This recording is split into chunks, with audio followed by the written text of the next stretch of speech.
Who's there?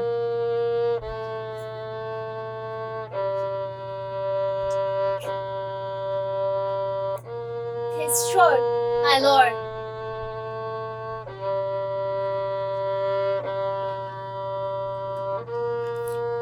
Anon the dreadful thunder.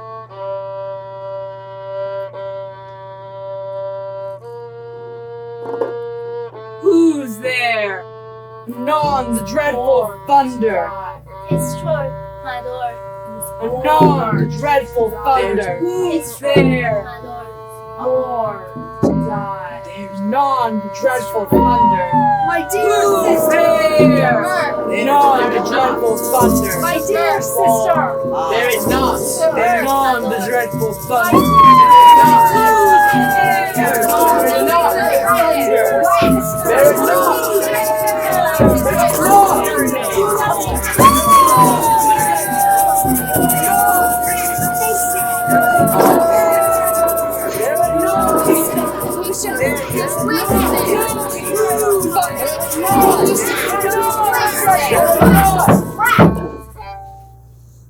Let me speak to the yet unknowing world.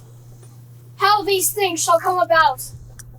So shall you hear of carnal, bloody, and unnatural acts, of accidental judgments, casual slaughters, of deaths put on by cunning and forced cause.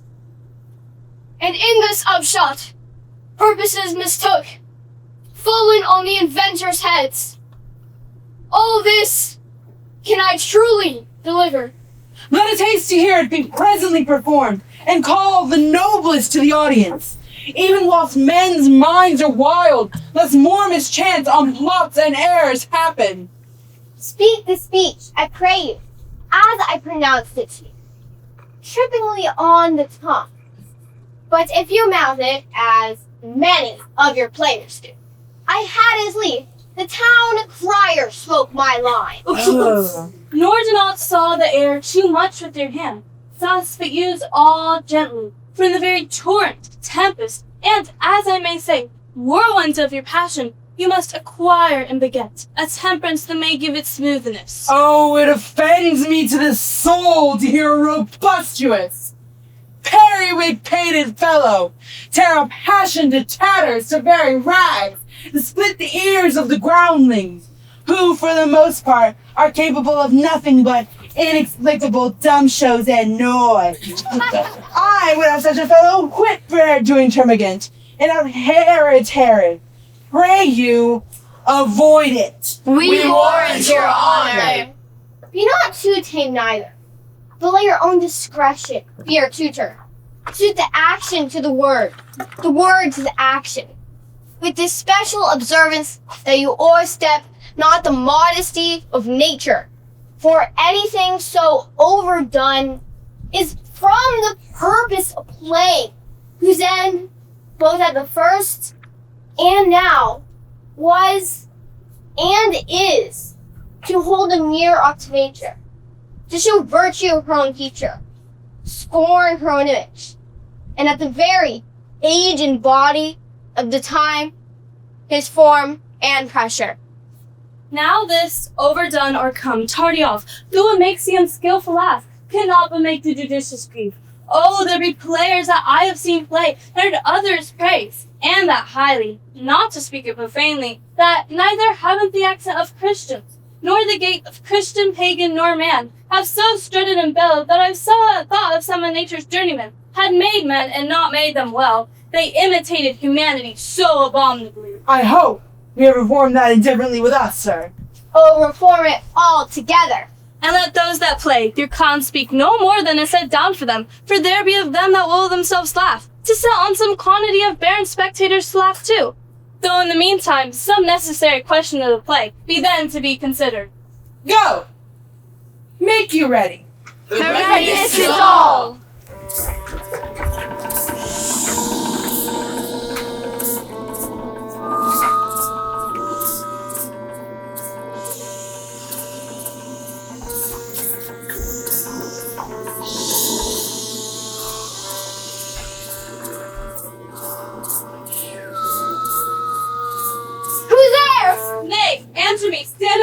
yourself. Long live the king! Bernardo, He! you come most carefully upon your hour. 'Tis now struck 12. Get thee to bed, Francisco.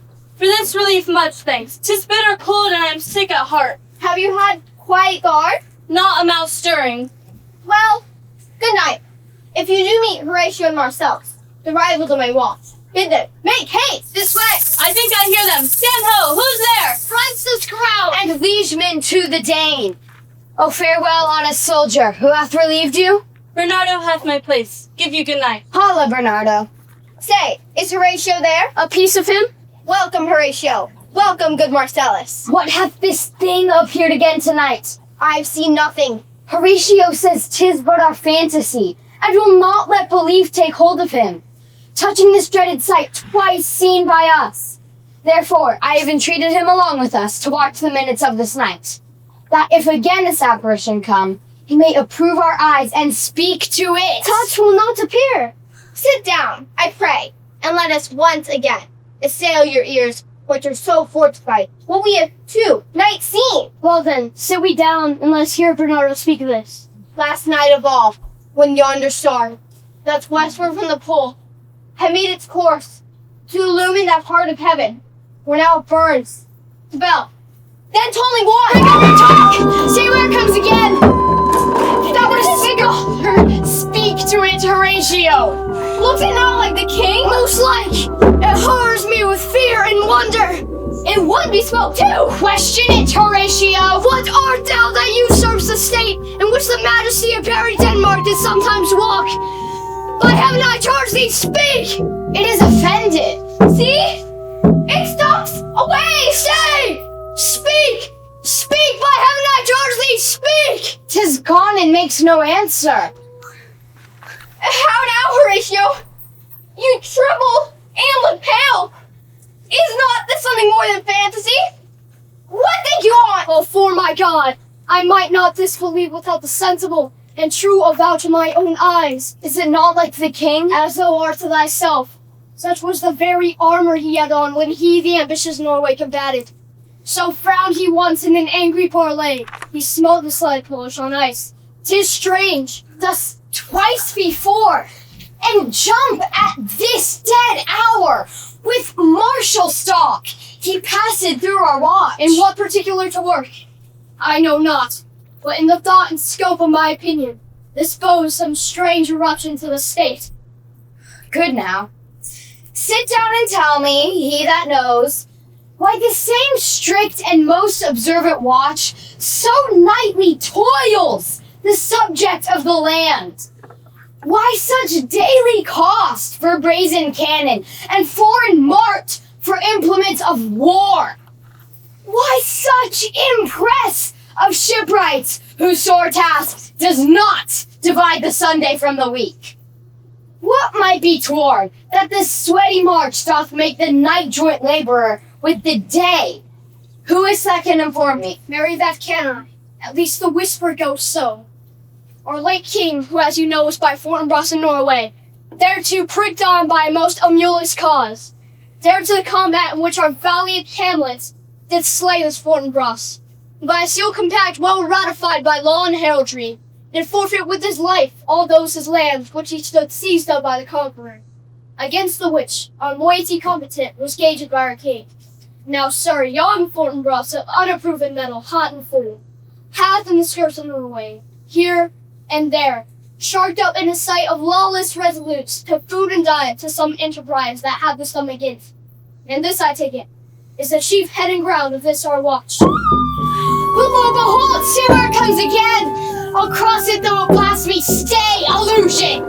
If there be any good thing to be done that may do ease to thee and grace to me, speak to me.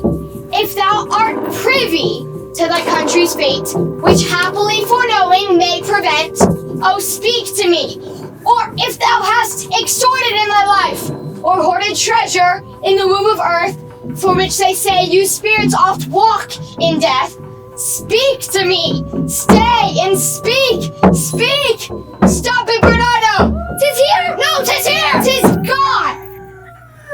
Oh, we do it wrong, being so majestical, to offer it the show of violence.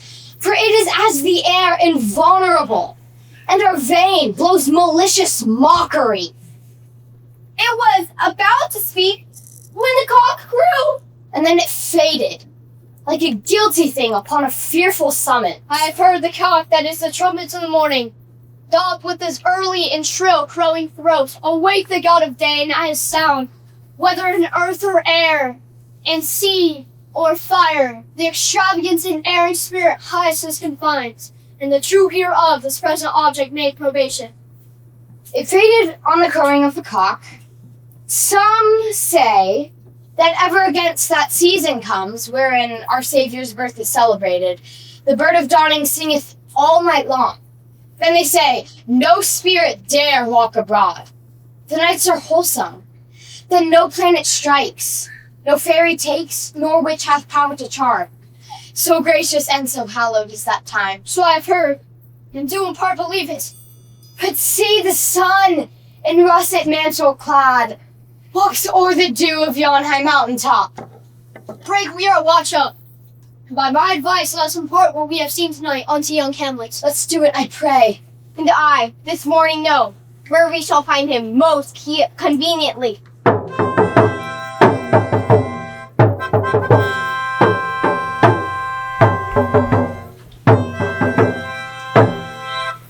Though yet of Hamlet, our dear brother's death, the memory weeping, and that is us before. To bear our hearts in grief, and our whole kingdom to be contracted in one breath word. Yet so far hath discretion followed nature, that we with wisest sorrow think on it, together with remembrance of our souls. Therefore, our sometime sister, now our queen, the imperial judges to this warlike state, have as 'twere, with a defeated joy, and with an auspicious and a dropping eye, with mirth in funeral and dirge in marriage. An equal skill weighing to light and dull taken to wife. Nor have we here imparted your better wisdoms, which have freely gone with this affair along. For all our thanks. Now follows that you know. Lords, we here have writ to Fortinbras, nephew to old Norway, who impotent and scarcely hears to this his nephew's purpose, and we here dispatch you, good Cornelia, and you, Voldemar. And this gives you no further personal power to business with the king than those related articles do show. Farewell, and let your haste commend your duty. In this and all things will we show our duty. We doubted not. Hearty farewell. And now, Laertes, how's it with you? You said that you in suit? What is it, Laertes? My gracious lord, your favorable I sees. Now that the funeral rites are all performed, I may have leave to go again to France. For though your grace might stay me, yet something in my heart whispers and makes my mind and spirit spend all for France. Have you your father's leave, Laertes? He hath, my lord, wrung from me a forced grant, and I beseech you, grant your highness leave. With all our hearts, Laertes, fare thee well. I in all love and duty take my leave. And now, princely son Hamlet, what means these sad, melancholy moods? For your intent going to Wittenberg, we hold it most unmeet and inconvenient. Being the joy and comfort of your mother, let me entreat you, stay in court. With all Denmark's hope, our cousins and dearest son.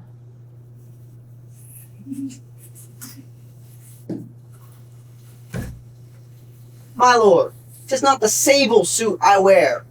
No, nor the tears that still stand in my eyes, nor the distracted behavior in the visage, nor altogether mixed with outward semblance is equal to the sorrow of my heart. Him have I lost, I must of force forgo, these but the ornaments and suits of woe. This shows a loving character, Sir Hamlet. But you must think, your father lost a father, that father dead, lost this, and so shall be, until the general ending.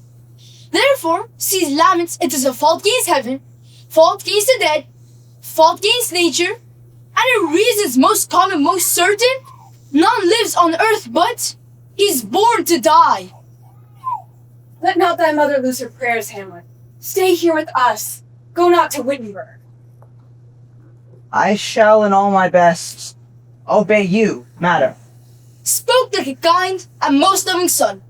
But there's no health the king shall drink today, but the great carrots to the clouds shall tell. The roost the king shall drink unto Prince Hamlet. Oh, that this too much grieved and sullied flesh would melt to nothing, or that the universal globe of heaven would turn all to a chaos.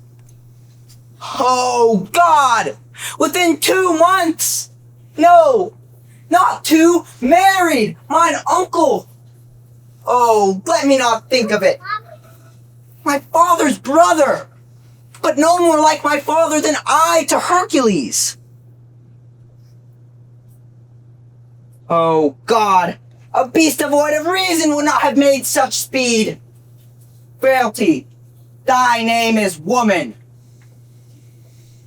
Why, she would hang on him, as if increase of appetite had grown by what it looked on. Oh, wicked, wicked speed, to make such dexterity to incestuous sheets. Or yet the shoes were old, the which she followed my dead father's course, like Niobe, all tears, married. Well, it is not, nor it cannot come to good, but break my heart, for I must hold my tongue. Health to your lordship! I am very glad to see you. Horatio, or I must forget myself. The same, my lord, and your poor servant ever. Oh, my good friend, I changed that name with you. But what is your affair in Elsinore, Horatio? Marcellus? My good lord. I'm very glad to see you. Good even, sirs. But what is your affair in Elsinore? We'll teach you to drink deep ere you depart. A truant disposition, my good lord. Sir, I know you are no truant. But what is your affair in Elsinore? My good lord, I came to see your father's funeral. I prithee, do not mock me, fellow student. I think it was to see my mother's wedding. Indeed, my lord, it followed hard upon. Thrift, Horatio. The funeral baked meats did coldly furnish forth the marriage tables. I would I had seen my dearest foe in heaven ere ever I had seen that day, Horatio. Oh, my father, methinks I see my father. Where, my lord? Why, in my mind's eye, Horatio. I saw him once. He was the gallant king. He was a man, taken for all in all. I shall not look upon his likes again. My lord, I think I saw him yesternight. Saw who? My lord, the king, your father. The king, my father? Say you? Seizing your admiration for a while with an attentive ear, till I may deliver upon the witnesses of these gentlemen this wonder to you. For God's love, let me hear it. 2 nights together had these gentlemen, Marcellus and Bernardo, on their watch in the dead vast and middle of the night, been thus encountered by a figure, like your father, arms a point, exactly cap a pay, appears before them. Thrice he walks before their weak and fear-oppressed eyes within his truncheon length, while they, the still almost too jellied with the act of fear, stand dumb and speak not to him. This to me in dreadful secrecy in part they did, and I with them the 3rd night kept the watch, whereas they had delivered form of the thing, each part made true and good. The apparition comes. I knew your father, these hands are not more like.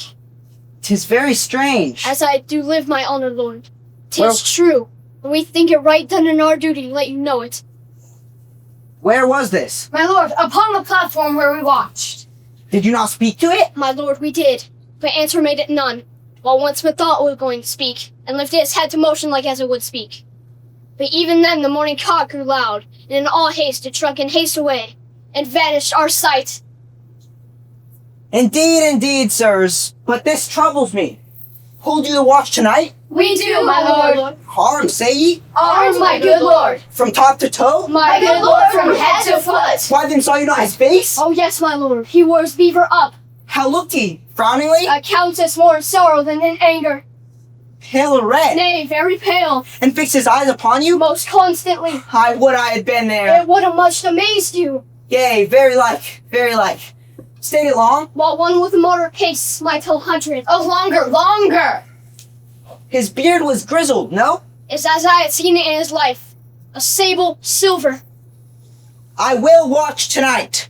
Perchance 'twill walk again. I warrant it will. If it assume my noble father's person, I'll speak to it, if hell itself should gape and bid me hold my peace. Gentlemen, if you have hitherto concealed this sight, let it be tenable in your silence still, and whatsoever else shall chance tonight. Give it an understanding, but no tongue. I will requite your loves, so very well. Upon the platform, twixt 11 and 12, I'll visit you. Our duties to your honor. Oh, your loves, as mine to you. Farewell.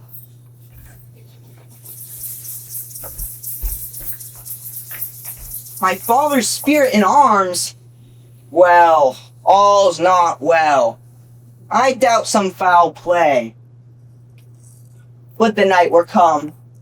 Till then, sit still, my soul. Foul deeds will rise, though all the world o'erwhelm them to men's eyes.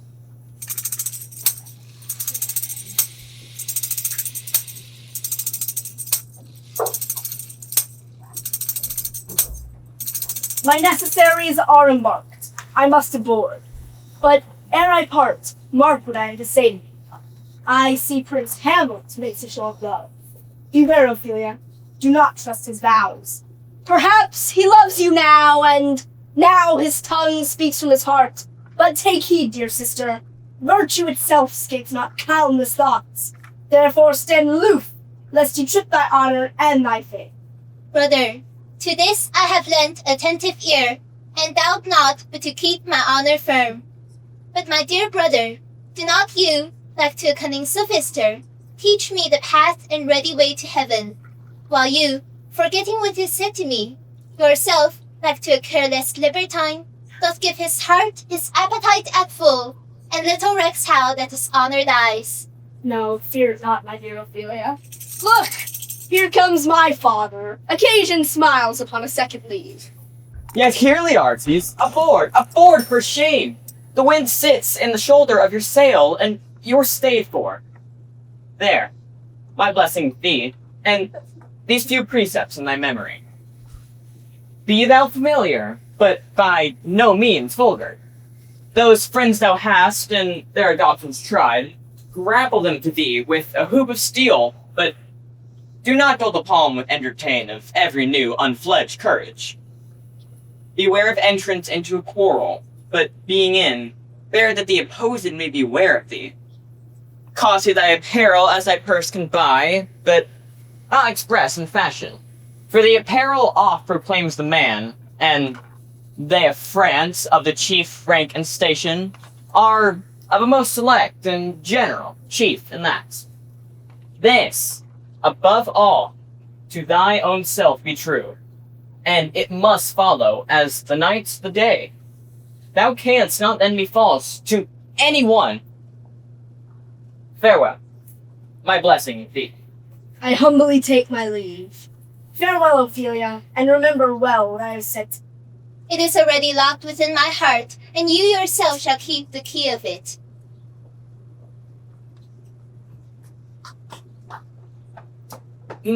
What is it, Ophelia? He hath said. Something touching the Prince Hamlet. Marry, well thought on. This giving me to understand that you have been too prodigal of your maiden presence unto Prince Hamlet. If it be so, as so 'tis given to me, and that in way of caution, I must tell you, you do not understand yourself so well as befits my honor and your credit. My lord, he hath made many tenders of his love to me. Tenders, aye, tenders you may call them. And withal such earnest vows. Springes to catch woodcocks. What? Do not I know when the blood doth burn, how prodigal the tongue lends to hard vows? In brief, be more scanter of your main presence, or tendering thus you'll tender me a fool. I shall obey, my lord, in all I may. Ophelia, receive none of his letters, for lovers' lines are snares to entrap the heart. Refuse his tokens, Both of them are keys to unlock chastity and desire. Come in, Ophelia. Such men often prove great in their words, but little in their love. I will, my lord.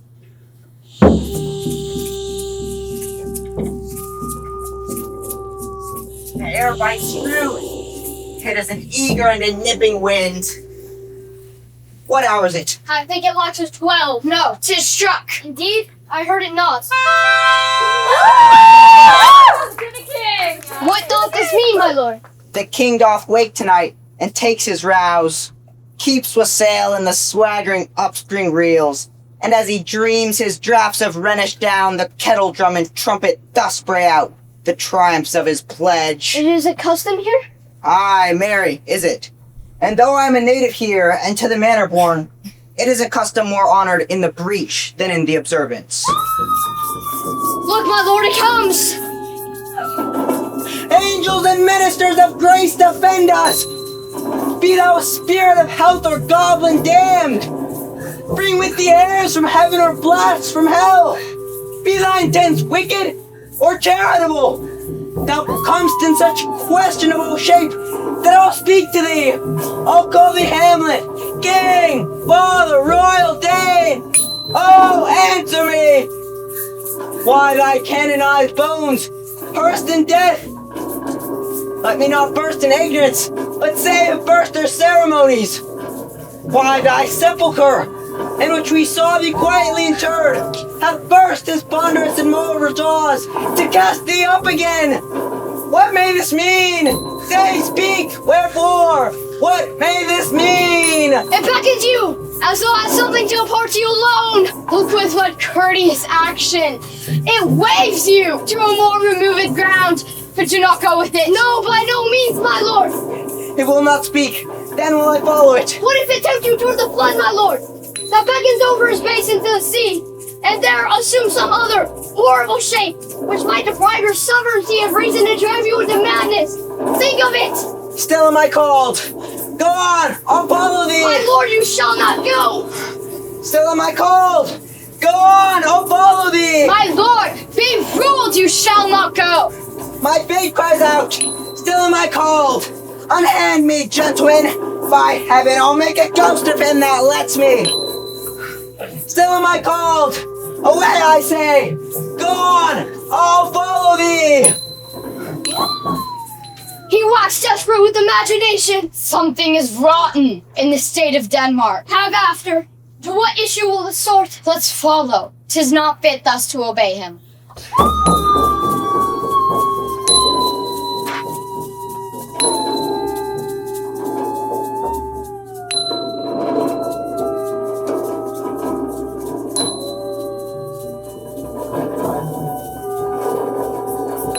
I'll go no farther. Whither wilt thou lead me? Mark me, I will. I am thy father's spirit, doomed for a time to walk in night, and all the day confined in flaming fire to the foul crimes of my days of nature are purged and burnt away. Alas, poor ghost. Nay, pity me not, but to my enfolding lend thy listening ear, but that I am forbid to tell the secrets of my prison house.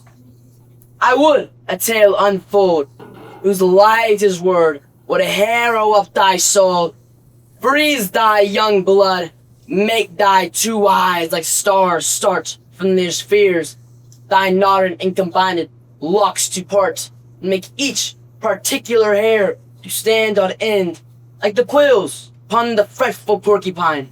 But this same blazon must not be.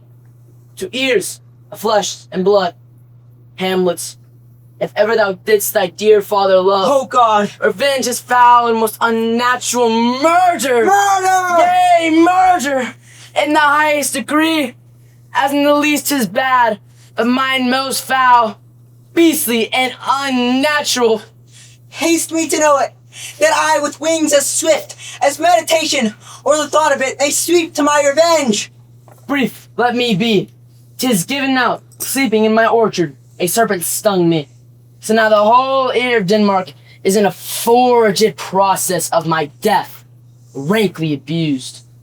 But know, thou noble youth, he that did sting thy father's heart now wears his crown. Oh, my prophetic soul! My uncle! My uncle! Yea, he, that incestuous wretch, won to his will with gifts. Oh, wicked will and gifts that have the power so to seduce my most seeming virtuous queen. But virtue, as it never will be moved, the lewdness current in the shape of heaven, so lust, though to a radiant angel linked, would sate itself from a celestial bed and prey on garbage. But soft, methinks I sit in the morning's air, brief let me be, sleeping within my orchard, my custom always in the afternoon. Upon my secure hour, thy uncle came, with juice of Hebena in a vial, and through the porches of my ears did pour the leprous distilment, whose effect holds just an enmity with blood of man, that, swift as quicksilver, it posteth through the natural gates and alleys of the body, and turns the thin and wholesome blood, like eager droppings into milk, and all my smooth body barked and tethered over. Thus was I, sleeping by a brother's hand, of crown, of queen, of life, of dignity, at once deprived, no reckoning made of, but sent unto my grave, with all my accounts and sins upon my head. Oh, horrible, most horrible! Oh, God! If thou hast nature in thee, bear it not. But howsoever, let not thy heart conspire against thy mother aught. Leave her to heaven, and to the burden that her conscience bears. I must be gone. Hamlet, adieu, adieu, adieu. Remember me. Oh, you host of heaven! Oh, earth! What else? And shall I couple hell? Remember thee? Yes! Thou poor ghost! From the tables of my memory I'll wipe away all saws of books, all trivial fond conceits that youth or else observance noted, and thy remembrance all alone shall sit. Yes, yes, by heaven, a damned pernicious villain, murderous body smiling damned villain. My table's meat, it is I set it down, that one may smile and be a villain. At least I'm sure it may be so in Denmark. So, uncle, there you are! There you are! Now to the words. It is, adieu, adieu, remember me. So 'tis enough. I've sworn. My lord! My lord! Lord Hamlet! Hello, hello! So! Come, boy, come! Heaven's him! How is't, my noble lord? What news, my good lord? Oh, wonderful, wonderful! Good, my lord, tell it! No, not I. You'll reveal it. Not I, my lord, by heaven! Nor I, my lord. But you'll be secret? I, by heaven, my lord. There's never a villain dwelling in all Denmark, but he's an errant knave. My lord, there need no ghost to come from the grave to tell you this. Right, you are in the right. And therefore, I hold it meet, without more circumstance at all, we shake hands and part. For you, as your business and desires shall lead you, for look you, every man hath business and desires. Such as it is, and for my own poor part, I'll go pray. These are but wild and whirling words, my lord. I'm sorry they offend you. Heartily. Yes, faith. Heartily. There's no offense, my good lord. Yes, by St. Patrick. But there is, Horatio, and much offense too. Touching this vision, it is an honest ghost. That, let me tell you. For your desires to know what is between us, or master it as you may. So now, kind friends, as you are friends, scholars, gentlemen, grant me one poor request. What is't, my lord? Never make known what you have seen tonight. My lord, we will not. Nay, but swear. In faith, my lord, not I. Nor I, my lord, in faith. Nay, upon my sword! Indeed, upon my sword! If you hear this fellow in the cellarage, hear consent to swear! Propose the oath, my lord. Never to speak of that which you have seen tonight! Swear by my sword! You get ubique? Nay then, we'll shift our ground. Come hither, gentlemen, and lay your hands once again upon my sword. Never to speak of that which you have seen tonight. Swear by my sword. Well said, old mole. Canst work in the earth so fast? A worthy pioneer. Once more, remove! Day and night, but this wondrous is strange. And therefore, as a stranger, give it welcome. There are more things in heaven and earth, Horatio, than are dreamt of in your philosophy. But come here, as before. You never shall, with arms encumbered thus, or this head shake, or by pronouncing some undoubtful phrase, such as, well, we know, or we could, and if we would, or there be, and if they might, or such ambiguous giving out, to know that you know aught of me, this not to do. So grace and mercy, at your most need help you. Swear!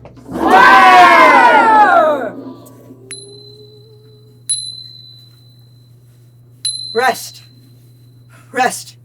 perturbed spirit. So, gentlemen, in all my love, I do commend me to you. Nay, come, let's go together. But still your fingers on your lips, I pray. The time is out of joint. Oh, cursed spite, that ever I was born to set it right. Nay, come, let's go together.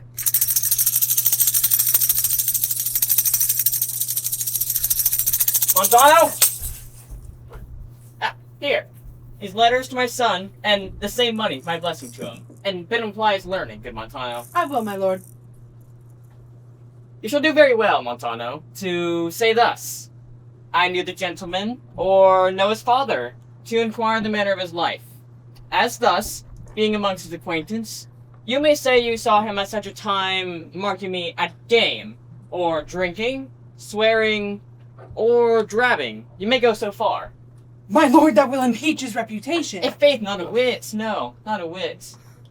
Now, haply he closeth with you in the consequence, as he may bridle it, not disparage from a jot. What was I about to say? He closeth with him in the consequence? Aye, you say right. He closeth with him thus. This will he say. Let me see what he will say. Marry this. I saw him yesterday, or the other day, or then, or at such a time at dicing, or at tennis, or drinking, drunk, or entering a house of lightness. Vidlicet brothel. My lord. Thus, sir, do we that know the world, being men of reach, by indirections find directions forth, and so shall you, my son. You have me, have you not? I have, my lord. Well, very well. Commend me to him. I will, my lord. And bid him quiet music. My lord, I will. Farewell.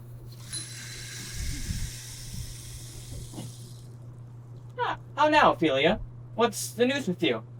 Oh, my dear father, such a change in nature, so great an alteration in a prince, so pitiful to him, fearful to me, a maiden's sign never looked on. Why? What's the matter, my Ophelia? Oh, young Prince Hamlet, the only flower of Denmark. He is bereft of all the wealth he had. The jewel that adorned his feature most is filched and stolen away. His wits bereft him.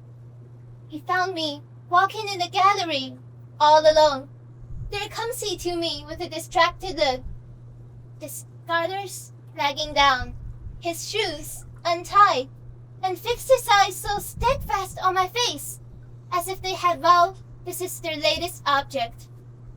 Small, while he stood, but grips me by the wrist, and there he holds my pulse, till with a sigh he doth unclasp his hand, and parts away, silent as is the midtime of night. And as he went, his eye was still on me, for thus his head over his shoulder looked. He seemed to find a way without his eyes, for out of doors he went, without their help, And so it leave me. Mad for thy love. What? Have you given him any crosswords of late? I did repel his letters, deny his gifts, as you did charge me. Why, that hath made him mad.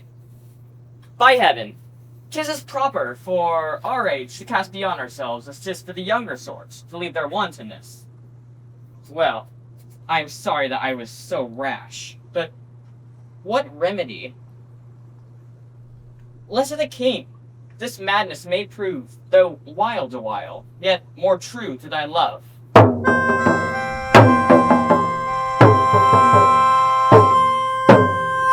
Right noble friends, that our dear cousin Hamlet hath, as the very heart of all this. It is most right and we most sorry for it. Therefore we do desire, even as you tender, our care to him and our great love to you, that you will labor but to wring from him the cause and grant his distemperancy. Do this, the King of Dornoch shall be thankful. My lord, whatsoever lies within our power, your majesty may more command in words than use persuasions to his liegemen, bound by love, by duty and obedience. What we may do for both your majesties to know the grief troubles the prince, your son, we will endeavor in all the best we may. So in all duty do we take our leave. Thanks, Gilder and gentle Rosencraft. Thanks, Rosencraft and gentle Gilderstone. My lord, the ambassadors are joyfully returned from Norway. Thou still hast been the father of good news. Have I, my lord? I assure your grace, I hold my duty as I hold my life, both to my God and to my sovereign king. And I believe, or else this brain of mine has not the train of policy so well as had wont to do, but I have found the very depth of Hamlet's lunacy. God grant he hath. Now, Voltimar Cornelia, what's from our brother Norway? Most fair returns of greetings and desires. Upon our first, he set forth to suppress his nephew's levies, which to him appeared to be a preparation against the Polish. But better looked into, he truly found that it was against your highness. We are grieved that so his sickness, age, and impotence was falsely borne in hand. Sends out arrest on Fortinbras, which he in brief obeys, receives rebuke from Norway, and, in fine, makes vow before his uncle never more to give the essay of arms against your majesty. Whereon old Norway, overcome with joy, gives him 3,000 crowns in annual pay, and his commissions to employ those servants so levy as before against the Polish, with an entreaty that herein further shown that it would please you to give quiet paths through your dominions for the enterprise on such regards of safety and allowances as therein are set down. Let's this well, and a fit time and leisure. We will read and answer these articles. Meantime, we thank you for your well-took labor. Go to your rest. At night, we will feast together. Right, welcome home. This business is very well dispatched. Now, my lord, touching the young Prince Hamlet. Certain it is that he is mad.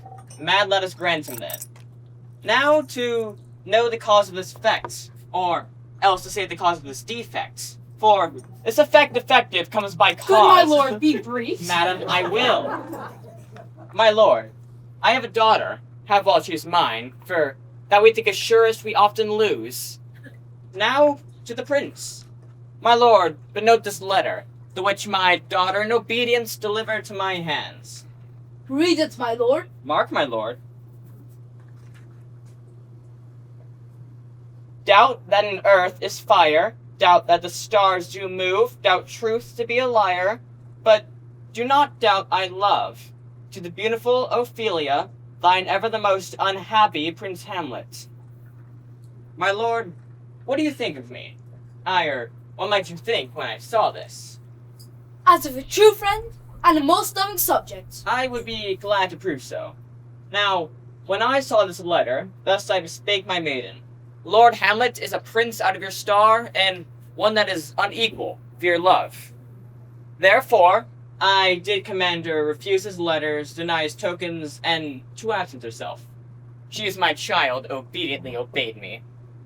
Now, since which time, seeing his love thus crossed, which I took to be idle but sport, he straightway grew into a melancholy, from that into a fast, then unto distraction, then into a sadness, from that into a madness, and so by continuation and weakness of the brain, into this frenzy which now possesseth him. And if this be not true, take this from this. Think you this so? How? So? My lord, I would very fain know that thing that I have said is so positive, and it hath fallen out otherwise. How try we the same? Marry my good lord thus. The prince's walk is here, in the gallery. There let Ophelia walk until he comes. Yourself and I will stand close in the study. There shall you hear the effect of all his hearts, and if it prove any otherwise than love, then let my censure fail another time. See where it comes pouring upon a book! Madam, will it please your grace to leave us here? With all my heart. And here, Ophelia, read you on this book and walk aloof. The king shall be unseen.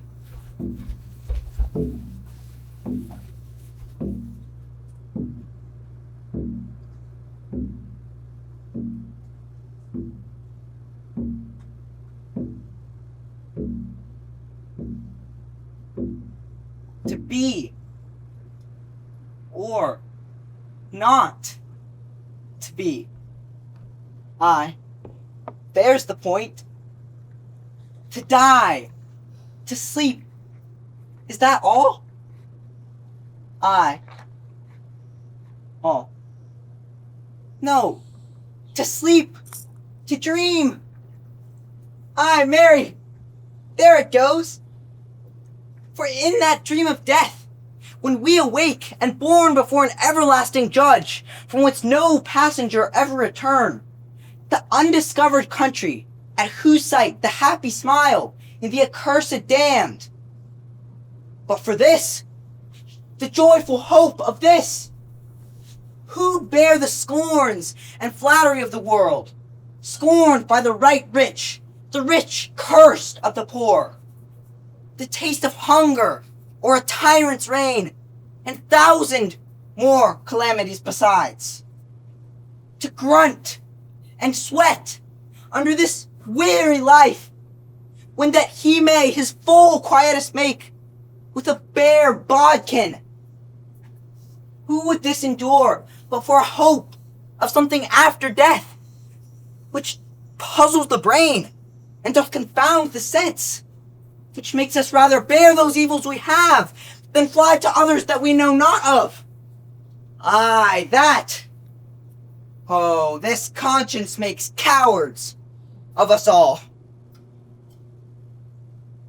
Lady, in thy orisons be all my sins remembered. My lord, I have sought opportunity, which now I have, to redeliver to her worthy hands a small remembrance. Such tokens as I have received of you. Are you fair? My lord? Are you honest? What means my lord? That if you be fair and honest, your beauty should admit no discourse to your honesty. My lord, can beauty have better privilege than with honesty? Yea, marry, may it. For beauty may sooner transform honesty from what she was into a bawd than honesty can transform beauty. This was sometimes a paradox, but now the time gives it scope. I never gave you nothing. My lord, you know right well you did, and with them such earnest vows of love as would have moved the stoniest breast alive. But now too true I find, rich gifts wax poor, when givers grow unkind. I never loved you. You made me believe you did. Oh, thou shouldst not have believed me! Go to a nunnery. Go! Why shouldst thou be a breeder of sinners? I myself, indifferent honest, but I could accuse myself of such crimes it had been better my mother had ne'er borne me. Oh, I'm very proud, ambitious, disdainful, with more sins at my beck than I have thoughts to put them in. What should such fellows as I do, crawling between heaven and earth? To a nunnery. Go! We are errand knaves all, believe none of us. To a nunnery, go! Oh heavens, secure him!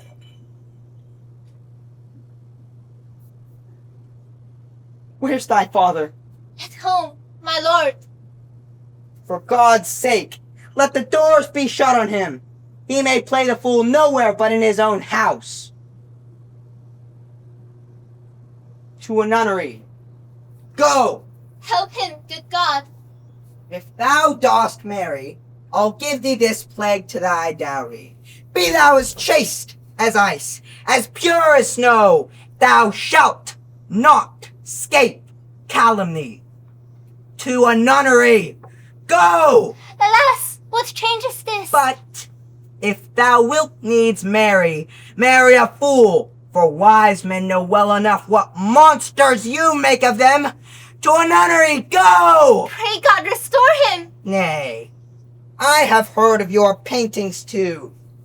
God hath given you one face, and you make yourselves another. You jig, and you amble, and you nickname God's creatures, making your wantonness your ignorance. A pox! 'Tis scurvy! I'll no more of it! It hath made me mad! I'll no more marriages! All that are married but one shall live!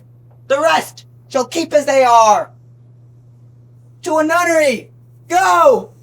To a nunnery! Go! Great God of heaven, what a quick change is this! The courtier, scholar, soldier, all in him, all dashed and splintered thence.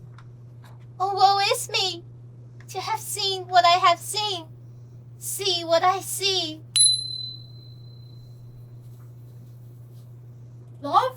No, that's not the cause. Some deeper thing it is that troubles him. Well, something it is. My lord, content you a while. I will myself go feel him. Let me work. I'll try him every way. See where he comes. Send you those gentlemen. Let me alone to find the depth of this. Away, be gone.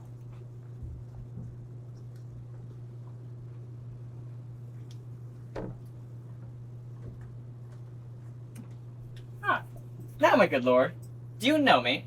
Yea, very well. You're a fishmonger. Not I, my lord. I would you were so honest a man. For to be honest as this stage goes, is one man to be picked out of 10,000. What do you read, my lord? Words? Words? What's the matter, my lord? Between who? I mean, the matter you read, my lord. Oh, Mary, most vile heresy. For here the satirical satyr writes that old men have hollow eyes, weak backs, grey beards, pitiful weak hams, gouty legs, all which, sir, I most potently believe not. For, sir, yourself shall be as old as I am, if like a crab you could go backward. How pregnant his replies are, and full of wits. Yet at first it took me for a fishmonger. All this comes my love, the vehemency of love. Will you walk out of the air, my lord? Into my grave? By mass, that's out of the air indeed. Very shrewd answers. My lord, I will take my leave of you. You can take nothing from me, sir. I would more willingly part with all. Old doting fool.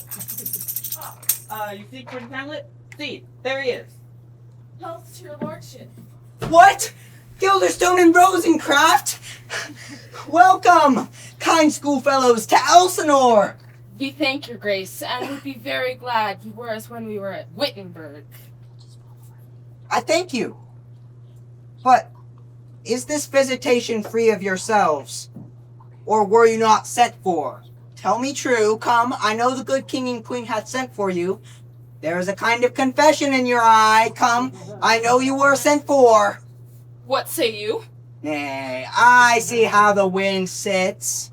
Come, you were sent for. My lord, we were, and willingly, if we might know the cause and ground of your discontent. Why? I want preferment. I think not so, my lord. Yes, faith. This great world, you see, contents me not. No, nor the spangled heavens, nor earth, nor sea, nor man that is so glorious a creature contents not me. No, nor woman too, though you laugh. My lord, we laugh not at that. Why did you laugh then when I said man did not content me? My lord, we laughed when you said man did not content you. What entertainment the players shall have. We boarded them along the way. They're coming to you. Players? What players be they? My lord, the tragedians of the city. Those that you took delight to see so often. How comes it that they travel? Do they grow resty? No, my lord, their reputation holds it as wont. How then? In faith, my lord, novelty carries the way. For the principal public audience that came to them are turned to private plays and to the humor of children. I do not greatly wonder of it. For those that would make mops and mows at my uncle when my father lived now give 100, 200 pounds for his picture. But they shall be welcome. Do you see yonder great baby? He is not yet out of his swaddling clouds. That may be, for they say an old man is twice a child. I'll promise to you, he comes to tell me of the players. You tell me true, on Monday last. 'Twas so, indeed. My lord, I have news to tell you. My lord, I have news to tell you. When Roscius was an actor in Rome... The actors are come hither, my lord. Buzz, buzz. The best actors in Christendom, either for comedy, tragedy, history, pastoral, pastoral historical, historical comical, comical historical pastoral, tragedy historical. Seneca could not be too heavy, nor Plato too light. For the law hath writ, these are the only men.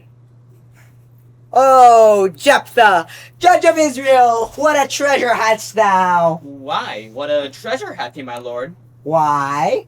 One fair daughter, and no more, the which he loved passing well. Ah, still harping at my daughter. Well, my lord, if you call me Jephthah, I have a daughter that I love passing well. Nay, that follows not. What follows then, my lord? Why? By lot, or God wot, or, as it came to pass and so it was, the first verse of the godly ballad will tell you all. Look you where my abridgment comes.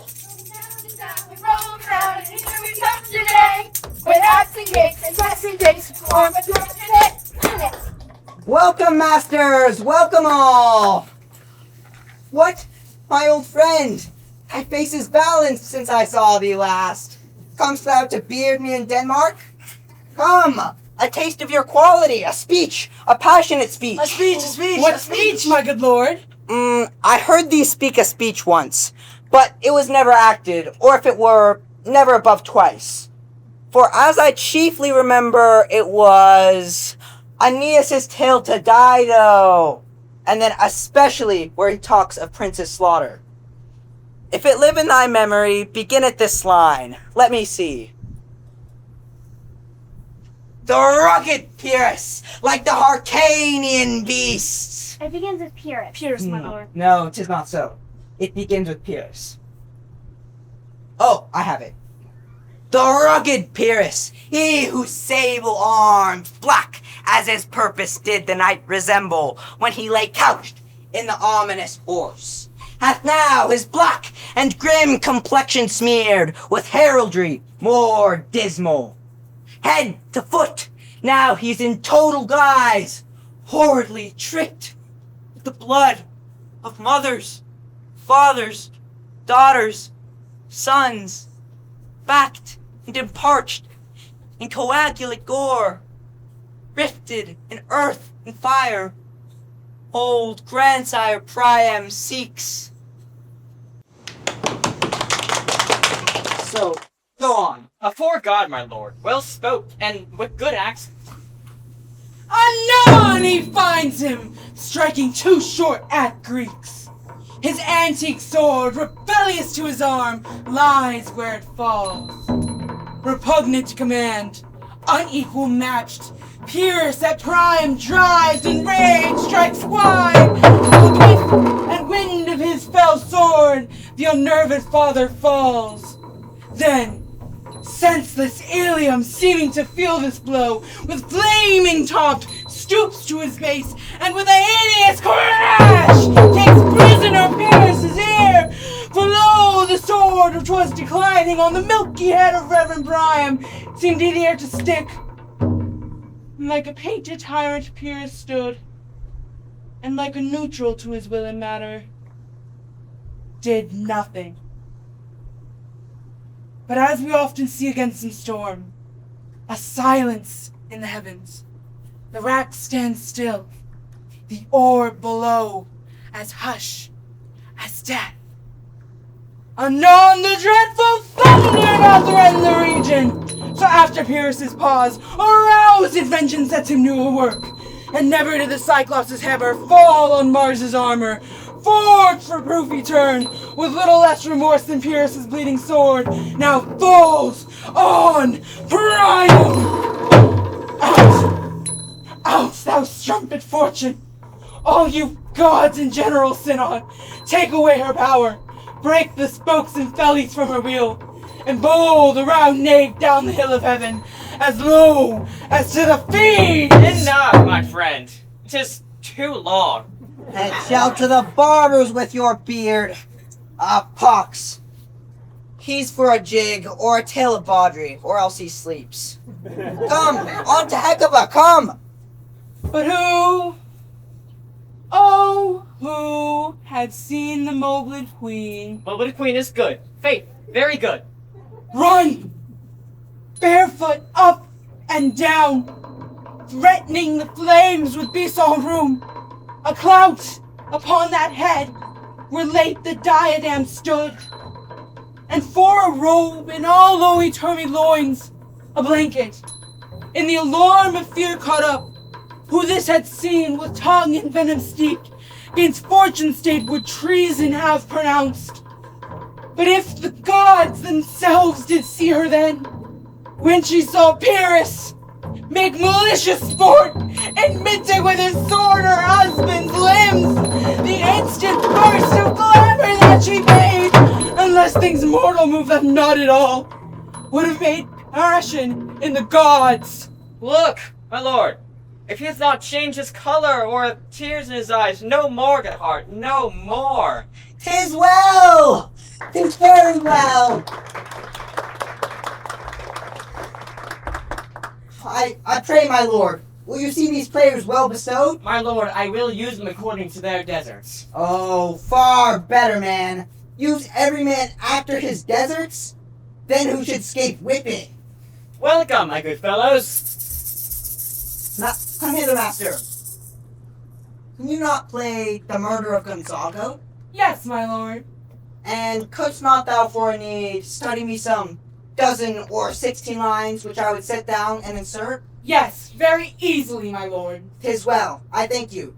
Follow that lord, and you hear? Take heed you mock him not. Gentlemen, for your kindness, I thank you. But for a time I would desire you leave me. Our love and duty is at your commands. Why, what a dunghill idiot slave am I?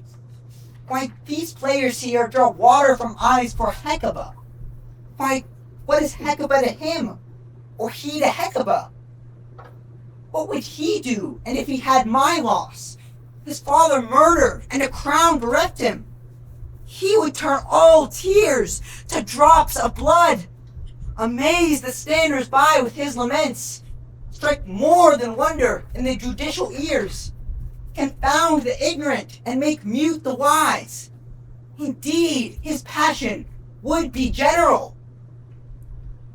Yet I, like to an ass, and John dreams, having my father murdered by a villain, stand still and let it pass. Why, sure, I am a coward. who plucks me by the beard, or tweaks me by the nose, gives me the lie of the throat, down to the lungs. Sure I should take it, or else I have no gall or by this. I should have batted all the region kites with that slave's awful, that treacherous body murderous villain! Why, this is brave, that I, the son of my dear father, should like a scullion, like a very drab, thus rail in words. About my brain. I have heard that guilty creatures, sitting at a play, have by the very cunning of the scene, confessed to a murder committed long before. This devil that I have seen may be the devil, and out of his weakness and out of my weakness and my melancholy, as he is very potent with such men, doth seek to damn me. I will have sounder proofs. The play's the thing wherein I'll catch the conscience of the king.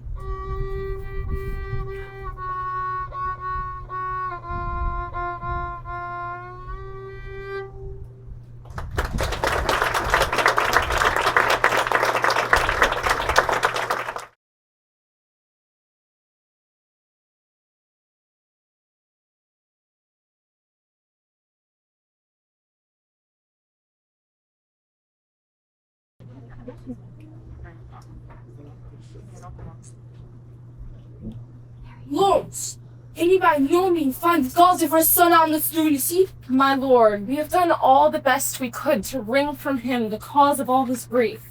But still, he puts us off, and by no means would make an answer to that we exposed. Yet, he was something more inclined to mirth before we left him, and I take it he hath given order for a play tonight, at which he craves your highness's company. With all our hearts, Alexis very well. Lords, seek still to increase his mirth. In all we can, be sure you shall command. Thanks, gentlemen. And with the Queen of Denmark may pleasure you, be sure you shall not want. We'll once again unto the noble prince. Thanks to you both. Gertrude, you will see this play? My lord, I will. It joys me at the soul he is inclined to any kind of mirth. Madam, I pray, be ruled by me, and my good sovereign, give me leave to speak. We cannot yet find out the very ground of his distemperance. Therefore, I hold it meet. If so it please you, else they shall not meet. And thus it is. What is it, Columbus? Marry, my good lord, this. Soon when the sports are done, madam, send you in haste to speak with him. And I myself will stand behind the heiress. There question you the cause of all his grief. And then in love and nature unto you, he'll tell you all. My lord, I think you want. Lexus will. What say you, Gertrude? With all my heart, soon will I send for. Myself will be that happy messenger who hopes his grief will be revealed to her.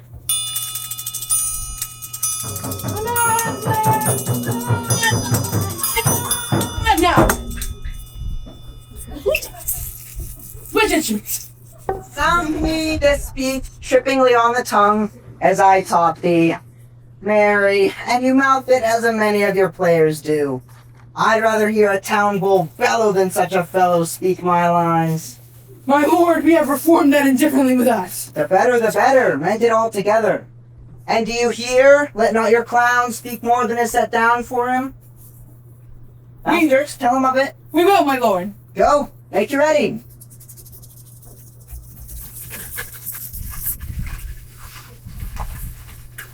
Here, my lord.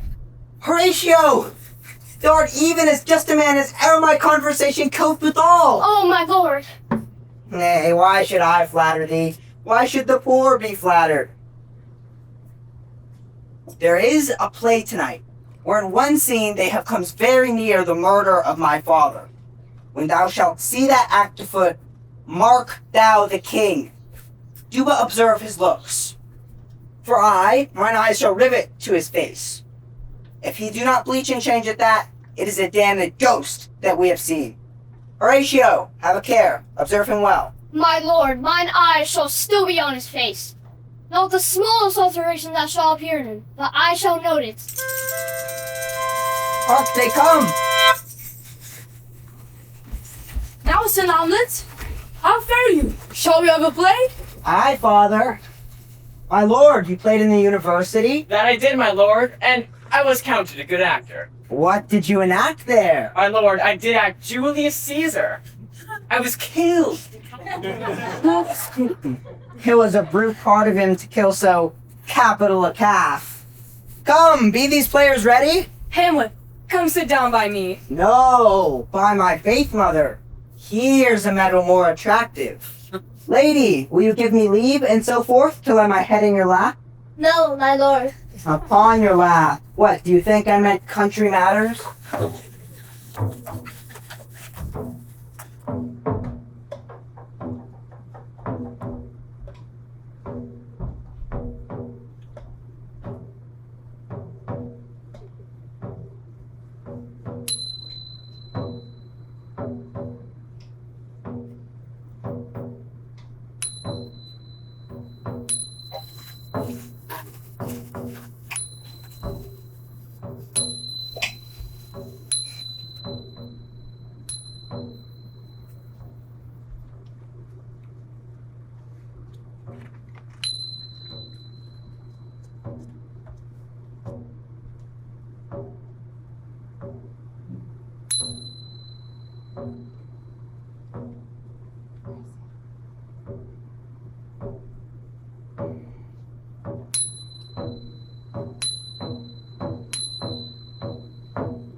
What means this, my lord? This is Mitching Malico.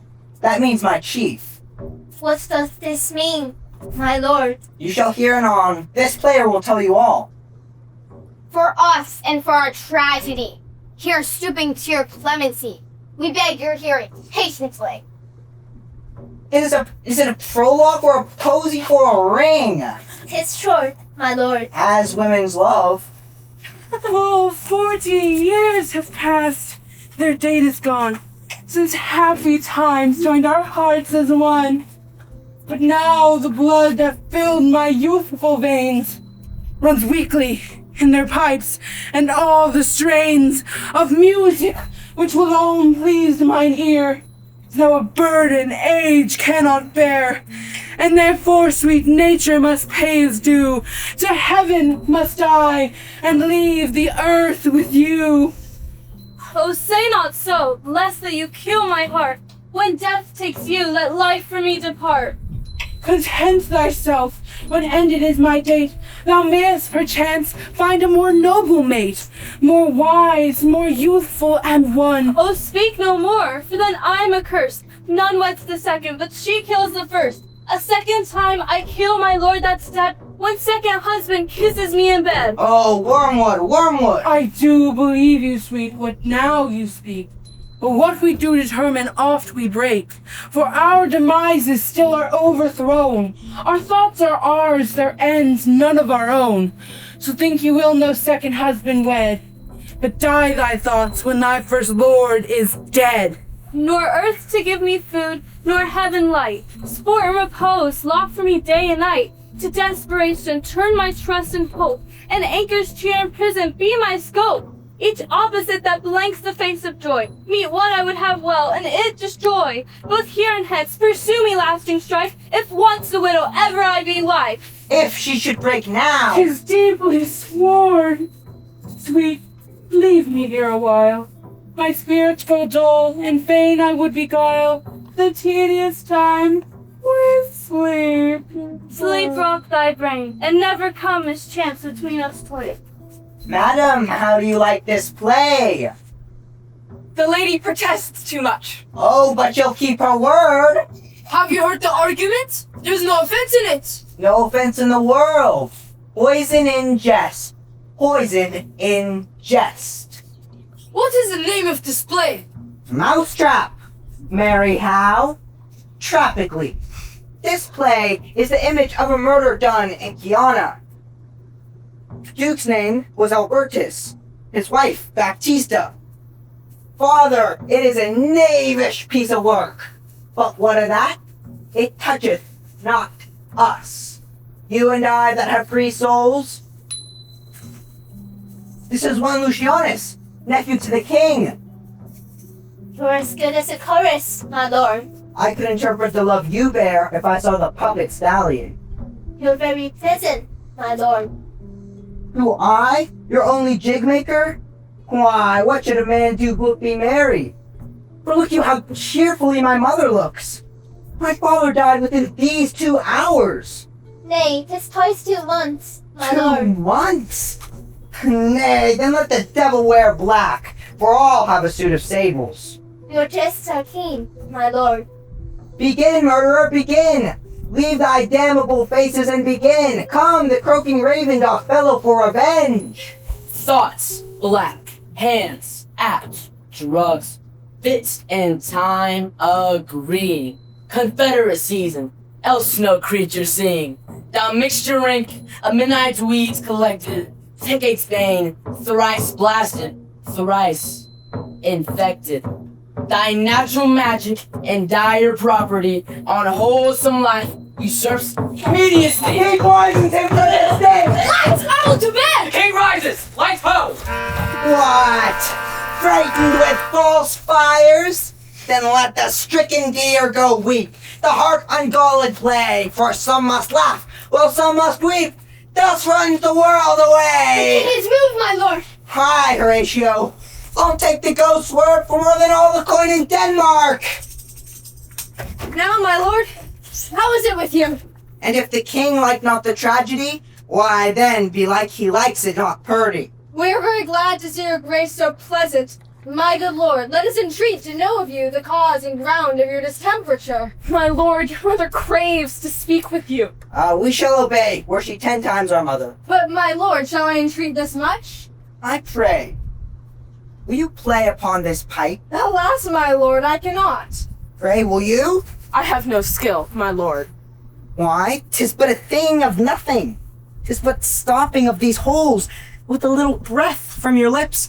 It will give most delicate music. But this cannot we do, my lord. Pray heartily. Pray now, I beseech you. My lord, we cannot. Why, how unworthy a thing would you make of me? You would seem to know my stops. You would play upon me.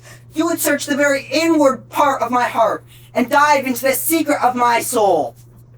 Soons, do you think I'm easier to be played on than a pipe? Call me what instrument you will, though you can play upon me, yet you cannot fret me. Besides, to be demanded by a sponge. How a sponge, my lord? Aye, a sponge that soaks up the king's countenance, favors and rewards, and makes his liberality your storehouse. So, when he hath need of you, 'tis but squeezing of you, and sponge, you shall be dry again. You shall. Well, my lord, we'll take our leave. Farewell, farewell. God bless you. My lord, the queen would speak with you. Do you see yonder cloud in the shape of a camel? Just like a camel, indeed. Now methinks it's like a weasel. 'Tis backed like a weasel. Or like a whale. Very like a whale. Tell my mother I'll come by and by. Good night, Horatio. Good night, unto your lordship. My mother, she has sent to speak with me. I'll be cruel, not unnatural. All whales speak daggers. Those sharp words being sent to do her wrong, my soul shall ne'er consent.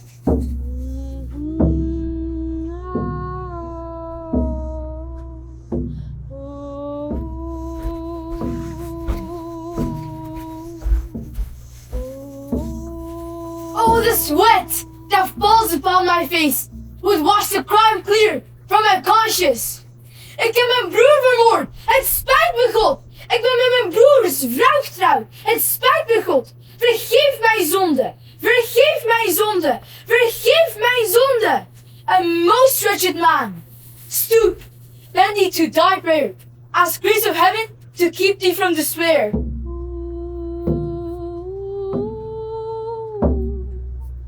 Aye, so come forth and work thy last. And thus he dies, and so am I revenged. No, 'tis not so. He took my father sleeping, his sins brimful, and how his soul stood to the state of heaven, who knows, save the immortal powers. And should I kill him now, when he is purging of his soul, making his way for heaven? This is a benefit, and not revenge. No, get thee up again. When he's at gay, swearing, drinking, taking his carouse, on the incestuous pleasure of his bed, or at some act that hath no relish of salvation in it, then trip him that his heels may kick at heaven and fall as low as hell. My mother stays this physic but prolongs thy sickly days. My words fly up, my sins remain below. No king on earth is safe if God is firm.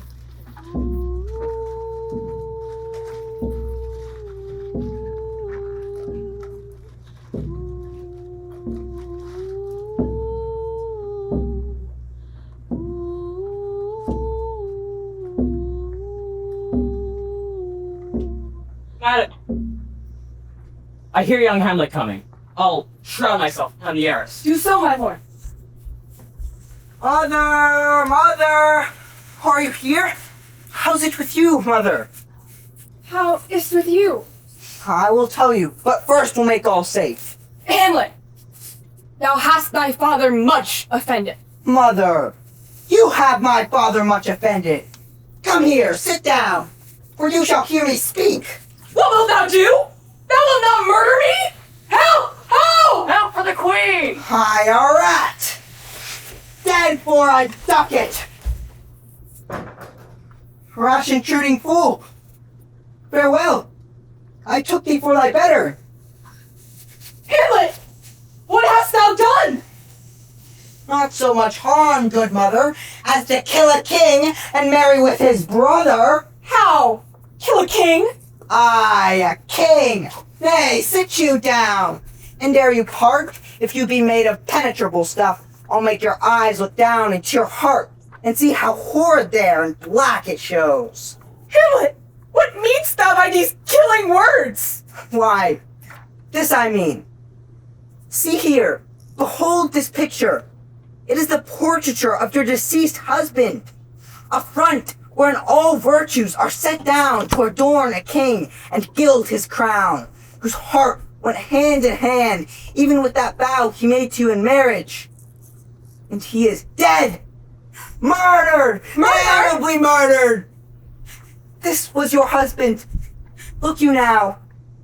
Here is your husband, with a face like Vulcan, a look fit for a murder and a rape, a dull, dead, hanging look, and a hell-bred eye to affright children and amaze the world. This same have you left to change with this? What devil hath thus cozened you at Hobman blind? Oh, Hamlet, speak no more! To leave him that bore a monarch's mind for a king of clouts, of very shreds. Sweet Hamlet, cease! Nay, but still to persist and dwell in sin, to sweat under the yoke of infamy, to make increase of shame, to seal damnation. Hamlet, no more! Why, appetite with you is in the wane. Your blood runs backward now from whence it came. Hamlet, thou cleaves my heart in twain. Oh, throw away the worser part of it, and keep the better. Save me! Save me, your gracious powers above, and hover over me with your celestial wings. Do you not come, your tardy son, to chide that I thus long have let revenge slip by? Hamlet, I once again appear to thee, to put thee in remembrance of my death. Do not neglect, nor long time put her off. But I perceive by thy distracted looks, thy mother's fearful, and she stands amazed. Speak to her, Hamlet, for her sex is weak. Comfort thy mother, Hamlet. Think on me. How is it with you, lady? Nay, how is it with you? That thus you bend your eye on vacancy, and hold discourse with nothing but with air? Why, do you nothing hear? Not I! Nor do you nothing see? No, neither! No? Why, the king! My father, in the habit as he lived! Look you how pale he looks! Look how he steals away! Out of the portal! Look! There he goes! Alas, it is the weakness of thy brain, which makes thy tongue to blaze and thy heart's grief. But as I have a soul, I swear by heaven, I never knew of this most horrid murder. But him, this is only fantasy. For my love, forget these idle fits. Idle? No, mother, my pulse doth beat like yours. It is not madness that possesseth Hamlet. Mother, if ever you did my dear father love, forbear the adulterous bed tonight. And, mother, but assist me in revenge, and in his death your infamy shall die. Hamlet, I vow, by that majesty that knows our thoughts and looks into our hearts, I will conceal, consent, and do my best, what stratagem soever thou shalt devise. It is enough. Mother, good night.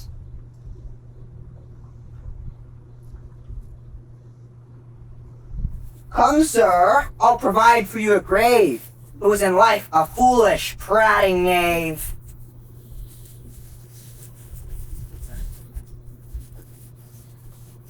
Gertrude, what's in the son? How do you find him? Alas, my lord, as raging as the sea. When as he came, I first bespeak him fair, but then he throws and tosses me about, as one forgetting I was his mother. At last I called for help, and as I cried, Columbus called, which Hamlet no sooner heard, but whips me out his rapier, and cries, "A rat! A rat!" And in his rage, the good old man, he kills. Why? This is madness will undo our state! Lords, go to him, inquire the body out! We will, my lord. Gertrude, your son shall present thee to England, and we hereby send them, Rosencraft and Guilderstone. Our letters are unto the King of England, for his welfare and his happiness. See where he comes. My lord, you can by no means know of him where the body. Now, Sir Hamlet, where is this dead body? At supper. Not where he is eating, but where he is eaten. A certain company of politic worms are even at him now. Father, your fat king and your lean beggar are but variable services. 2 dishes to 1 mess. Look you, a man may fish with that worm that hath eaten of a king, and a beggar eat that fish which that worm hath caught. What of this? Nothing, father, but to tell you how a king may go a progress through the guts of a beggar. But, Sir Hamlet, where is this dead body? In heaven. If you chance to miss him there, You had best look in other parts below for him. Make haste and find him out! Well, son Hamlet, the wind sits fair, you shall aboard tonight. Lords Rosencraft and Guilderson shall go along with you. Oh, with all my heart. Farewell, mother. Your loving father, Hamlet.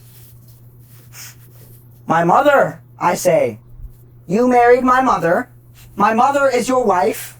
Man and wife are one flesh. And so, my mother, farewell. For England, ho! Gertrude, leave me. Take your leave of Hamlet. To England is he gone, never to return.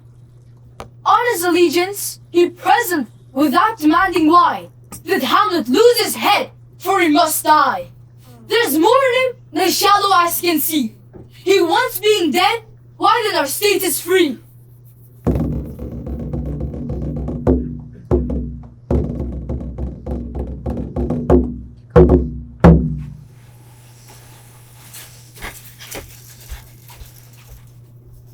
Go, Captain. From me, greet the Danish king. Tell him that by his license, Fortinbras craves the conveyance of a promised march over his kingdom. You know the rendezvous. If that his majesty would aught with us, we shall express our duty in his eye, and let him know so. I will do it, my lord. Go, softly on. I pray, my lord, whose powers are these? They are of Norway, sir. How purpose, sir, I pray you? Against some part of Poland. Who commands them, sir, I pray you? The nephew to old Norway, Fortinbras. Goes it against the main of Poland or some frontier? Truly to speak, and with no addition, we go to gain a little patch of ground that hath in it no profit but the name. To pay 5 ducats. 5, I would not farm it, nor will it yield to Norway or the Polish. A ranker rate should it be sold in fee. Why? Then the Polish will never defend it. Yes, it is already garrisoned. 2,000 souls and 20,000 ducats will not debate the question of this draw. This is the imposthume of much wealth and peace that inward breaks and shows no cause without why the man dies. I humbly thank you, sir. God be with you, sir. Will please you go, my lord? I'll be with you straight. Go a little before. How all occasions do inform against me and spur my dull revenge. What is a man if his chief good and market of his time be but to sleep and feed? A beast, no more. Sure he that made us with such large discourse, looking before and after, gave us not that capability and godlike reason to fuss in us unused. Examples gross as earth exhort me. Witness this army of such mass in charge, led by a delicate and tender prince, whose spirit with divine ambition puffed, makes mouths at the invisible event, exposing what is mortal and unsure to all that fortune, death, and danger dare, even for an eggshell. Rightly, to be great is not to stir without great argument, but greatly to find coral in a straw when honor's at the stake. How stand I, then, that have a father killed, a mother stained, excitements of my reason and my blood, and let all sleep? Well, to my shame, I see the imminent death of 20,000 men that for a fantasy and trick of fame go to their graves like beds, fight for a plot whereon the numbers cannot try the cause, which is not tomb enough and continent to hide the slain? Oh, from this time forth, my thoughts be bloody or be nothing worth.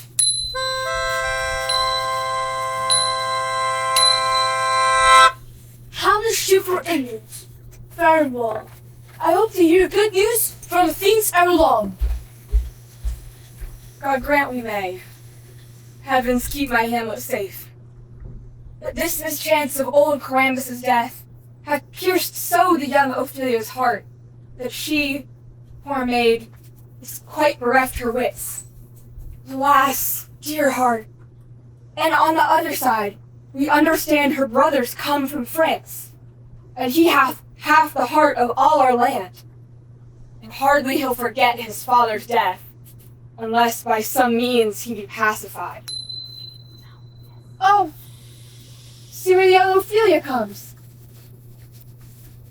How should I your true love know from another man? By his cocoa hat and his staff and his sandal shoe. White as shroud as mountain snow, guarded with sweet flowers, that he wept to the grave did not go with true lovers' showers. He is dead and gone, lady, he is dead and gone. At his head a grasping turn that is heels of stone. How is it with you, sweet Ophelia? Well, God yield you. It grieves me to see how they laid him on the cold ground. I cannot choose, but weep. Will he not come again? And will he not come again? No, no, he's gone, and we cast away moan, and he never will come again. His beard was white as snow, all flaxen was his poll. He is dead, he is gone, and we cast away moan. God have mercy on his soul. And of all Christian souls, I pray God, God be with you. God be with you, ladies. God be with you. A pretty wretch. This is a change indeed. Oh, time! How swiftly runs our joys away! Content on earth was never certain bread. Today we laugh and live. Tomorrow death. How now? What noise is that? Oh, stay there while I come! Oh, vile king, give me my father! Speak! Say, where is my father? Dead. Who hath murdered him? Speak! I'll not be chose with, for he is murder! True, but not by him. By whom? By heaven I'll be resolved! Let him go, Gertrude. Away, I fear him not. There's such divinity doth wall the king, that treason dares not look on. That your father is murdered, 'tis true, and we most sorry for it, being the chiefest pillar of our state. Therefore will you, like a most desperate gangster, sweepstake-like, draw at friend and foe and all? To his good friends thus wide I'll open my arms, and lock them in my heart. But to his foes, I'll no reconcilement but my blood. Why now speak like a most loving son? Ophelia? But my dear sister, is it possible a young maid's life should be as mortal as an old man's saw? Oh, heavens themselves! How now, Ophelia? Well, God of mercy, I have been gathering the flowers. Here's rue for you. You may call them a herb of grace and Sundays. Here's some for me too. You must wear your rue with a difference. There's a daisy. Here, love, there's rosemary for you for remembrance. I pray, love, remember. And there's pansy for thoughts. A document in madness, thoughts, remembrance. Oh God, oh God. There's a fennel for you. I would have given you some violets, but they all withered when my father died. Alas, they say the owl is the baker's daughter. We see what we are, but cannot tell what we shall be. For bonny sweet Robin is all my joy. Thoughts and afflictions, torments worse than hell! Nay, love, I pray you make no words of this now. I pray now, you shall sing adown, you adown. Said the king's daughter and the false steward. And if anybody asks you if anything, say you this. Tomorrow is St. Valentine's Day, all in the morning bedtime, and a maid at your window to be your Valentine. The young man rose and donned his clothes and duped the chamber door. Let in the maid that out a maid never departed more. Now pray, mark now, by trysts and by Saint Charity, away and fight for shame. Young men will do it when they come to it, by cock they are to blame. Quoth she, before you tumbled me, you promised me to wed. And so would I have done, by yonder sun, if thou hadst not come to my bed. So God be with you, God be with you, ladies, God be with you, love. Grief upon grief. My father murdered, my sister thus distracted. Cursed be the soul that wrought this wicked act! Content you, good Laertes, for a time. Although I know your grief is as a flood, brimful of sorrow. But forbear a while.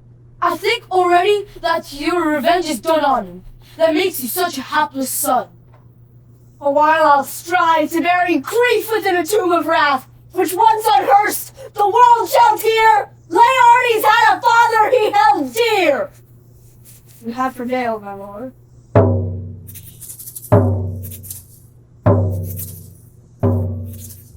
Madam, your son is safe, arrived in Denmark. This letter I even now received of him, whereas he writes how he escaped the danger and settled treason the king has plotted. Being crossed by the contentional winds, he found the packet sent to the King of England, wherein he saw himself betrayed to death. As at his next conversing with your grace, he will relate the circumstances at full.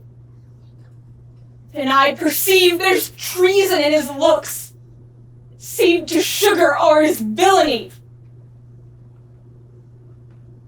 But I will soothe and please him for a time. For murderous minds are always jealous. But know not you, Horatio, where he is? Yes, madam. He hath pointed me to meet him on the east side of the city tomorrow morning. Oh, fail not, good Horatio, and withal commend me a mother's care to him, and bid him awhile be wary of his presence, lest that he fails and that he goes about. Madam, never make doubt of that. I think by this the news becomes a court he has arrived. Observe the king, and you shall quickly find. Hamlet being here, things fell not to his mind. But what became of Gilderstone and Rosencraft? He being set ashore, they went for England. And in the packet there writ down that doom shall be performed on them, appointed for him. Thanks be to heaven for blessing of the prince. Horatio, once again I take my leave, with 1,000 mothers' blessings to my son. Madam, adieu. Hamlet from England? Is it possible? What chance is this? They're gone and he come home! Oh, he is welcome by my soul, he is. And it my choking heart doth leap for joy, that I shall live to tell him thus he dies.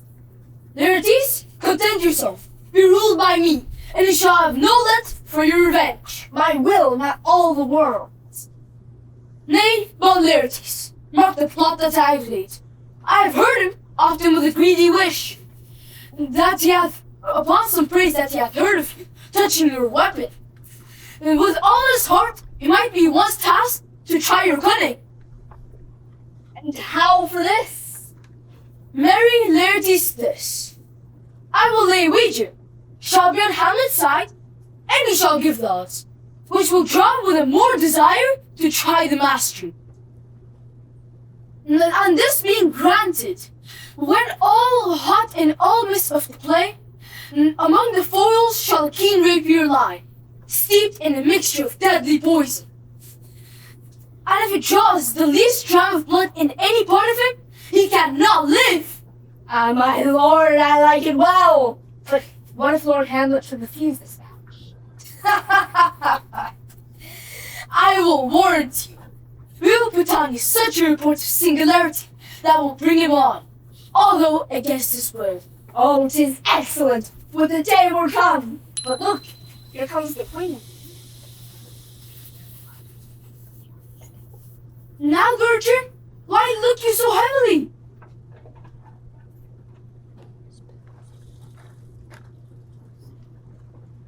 There is a willow grows askant the brook that shows its four leaves in the glassy stream.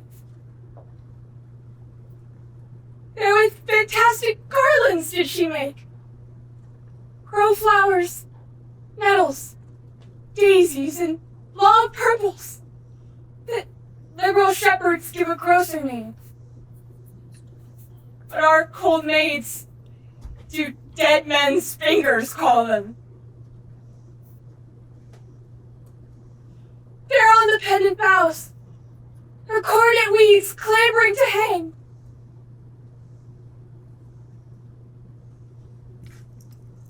And envious sliver broke when down her weedy trophies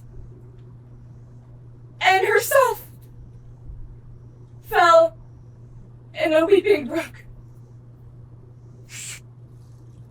Her clothes spread wide and mermaid-like, a while they bore her up, which time she chanted snatches of old laws, as one incapable of her own distress, or like a creature native and endued into that element. But long it could not be,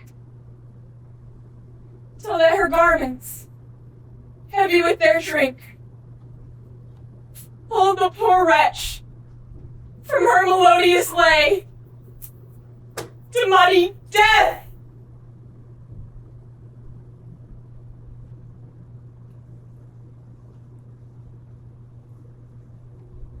So, she's drowned? Too much of water hast thou, Ophelia! Therefore I will not drown thee in my tears! Revenge is what will yield this heart's relief! For woe begets woe, and grief hangs on grief! I say no!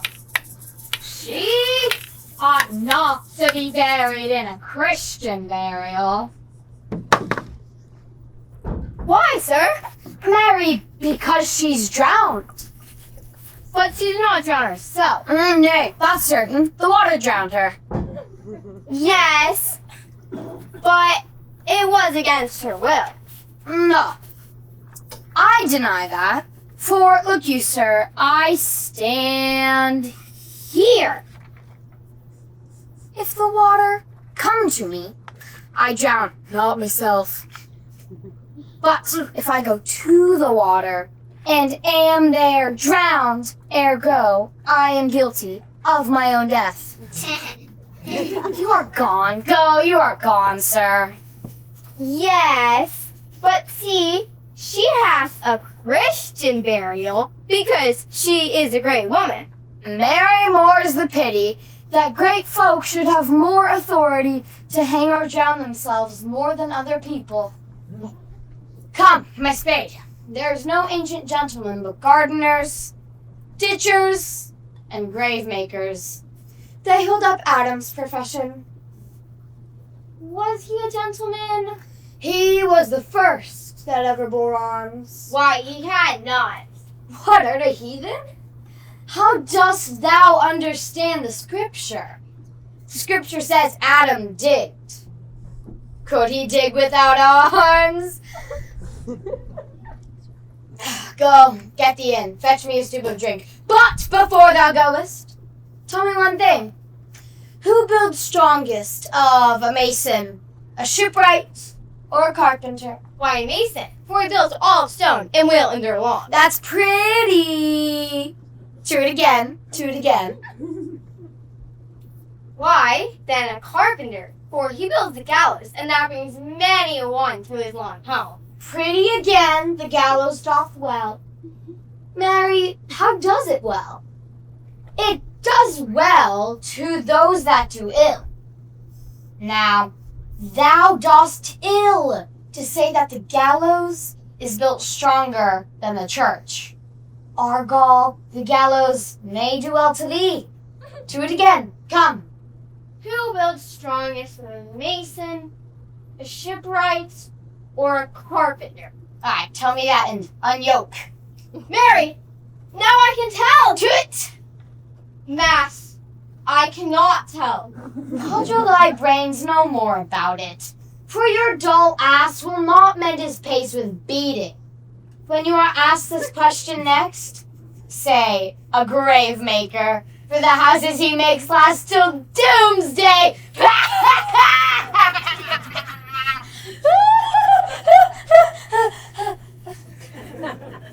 Go, get thee in, fetch me a stoup of liquor. A pickaxe and a spade, for and a winding sheet. Most fit it is, for 'twill be made for such a guest most meet. Hath this fellow feeling of himself that is thus merry in making of a grave? See how this lake holds their heads against the earth. My lord, custom hath made it in him seem nothing. A pickaxe and a spade, for and a winding sheet. Most fit it is, for to be made, for such a guest most meet. Horatio, I pity, let's question yonder fellow. Now, my friend, whose grave is this? Mine, sir. But who must lie in it? If I should say I should lie in my throat, sir. What man must be buried here? No man, sir. What woman? No woman. But indeed one that was a woman. An excellent fellow, by the Lord. I prithee, tell me one thing. How long must a man lie in the ground before he rots? If he be not rotten, before he be laid in, as we have many popular courses, he will last you 8 years. A tanner lasts you 8 years full out, or 9. And why a tanner? Or why his hide is so tanned with his trade that it will hold out water. That's a parlous devourer of your dead body. A great soaker. Now. Look you. Here's a skull hath been here this past dozen year. Let me see. Ever since old King Hamlet slew Fortinbras in combat. Young Hamlet's father. He got mad. Mary, how came he mad? In faith, very strangely, sir, by the losing of his wits. Upon what ground? Oh, this ground, in Denmark. Where is he now? Why, now they sent him to England. To England? Wherefore? Why, they say he shall have his wits there. Or if he have not, 'tis no great matter there. It will not be seen there. And why not there? Why, there they say the men are as mad as he. Whose skull was this? This? A plague on him! Mad rogues it was. He poured once a whole flagon of Rhenish on my head. Why, do not you know him? This was one Yorick's skull. Was this? I prithee, let me see it. Alas, poor Yorick. I knew him, Horatio. Fellow of infinite mirth. He hath carried me 20 times upon his back. Here hung those lips that I've kissed 100 times. And to see Now, they abhor me. Where's your jest now, York? Your flashes of merriment? Now go to my lady's chamber and bid her paint herself an inch thick. To this she must come. York. Horatio, I prithee tell me one thing. Dost thou think that Alexander looked thus? Even so, my lord. And smelt thus? Aye, my lord, no otherwise.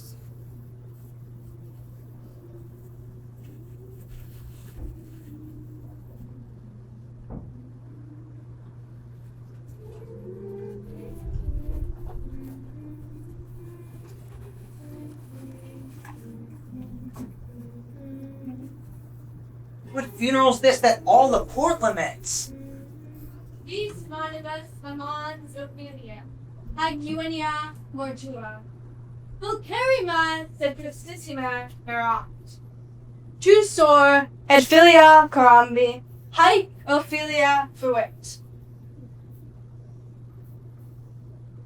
Sit tibi terra levis. What ceremony else?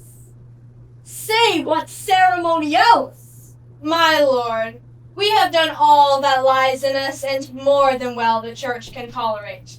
She hath had a dirge sung for her maiden soul, and, but for the favor of the king and you, she hath been buried in the open fields, where, now, she is allowed a Christian burial. So I tell thee, churlish priest, a ministering angel shall thy sister be, when thou liest howling. The fair Ophelia, dead! Sweet to sweet. Farewell. I thought to adorn thy bridal bed, fair maid, and not to follow thee unto thy grave. Forbear the earth a while. Sister, farewell! Now pour your earth on Olympus high, and make a mountain toward toppled Pelion. What's he that conjures so?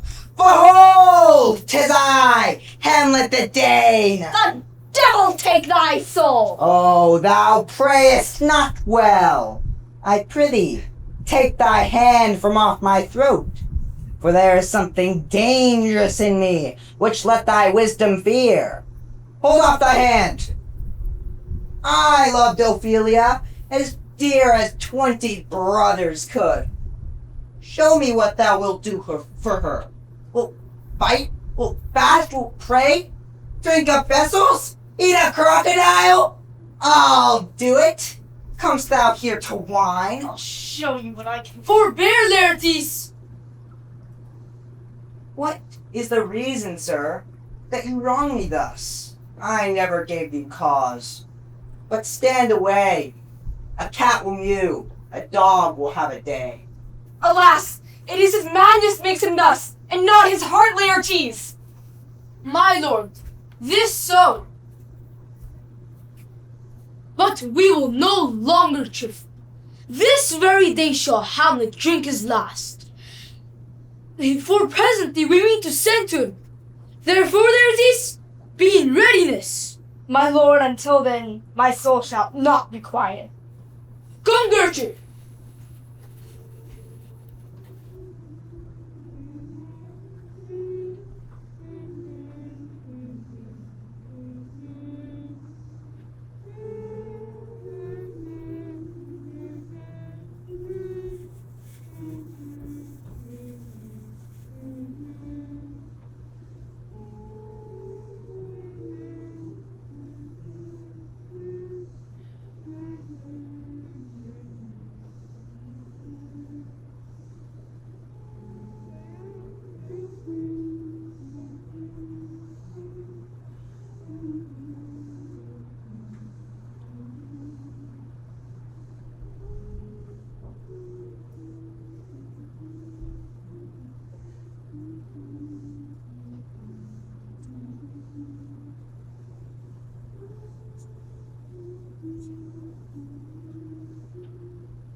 Believe me, it grieves me much, Horatio, that Laertes I much forgot myself. Now God save thee, sweet Prince Hamlet. And you, sir? Oh, how the musk pod smells. I come with an embassage from His Majesty to you. I shall, sir, give you attention.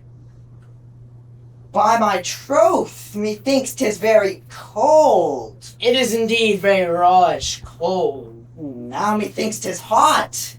Very sweltering hot. The king, sweet prince, hath laid a wager on your side.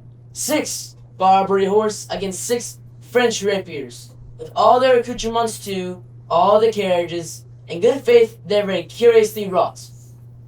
The carriages, sir? I do not know what you mean. The girdles and hangers, sir, and such like.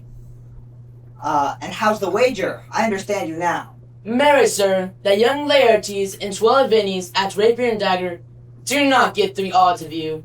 And on your side, the king hath laid and desires you to be in readiness. Very well. If the king dare venture his wager, I dare venture my skull. When must this be? My lord, presently. The king and her majesty, with the rest of the best judgments in the court, are coming down into the outward palace. Tell his majesty I will attend him. I shall deliver your most sweet answer. Believe me, it grieves me much, Horatio. My heart is on the sudden very sore, all hereabout. My lord, forbear the challenge then. No, Horatio, not I.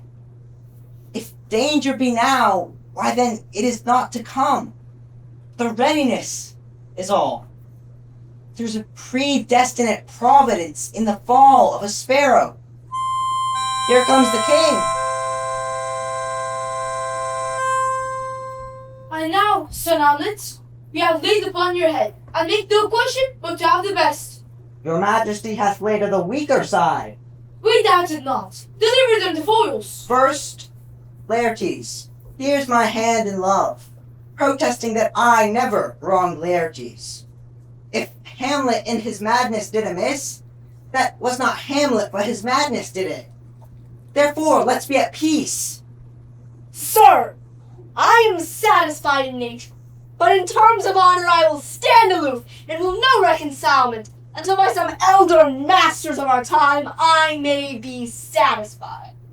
Give them the foils. I'll be your foil, Laertes. These foils have all the length? Come on, sir. A hit? No, none. Judgment? A hit! A most palpable hit! Well, come again.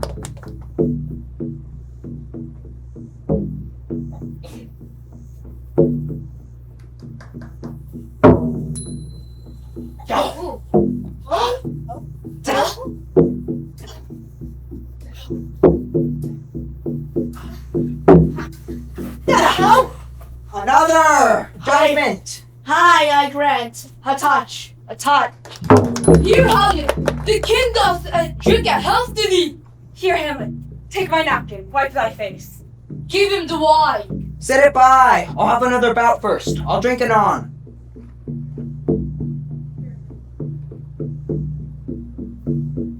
My mother drinks to thee. You my big creature. Oh, that's the poison cup. Laertes, come. You dally with me.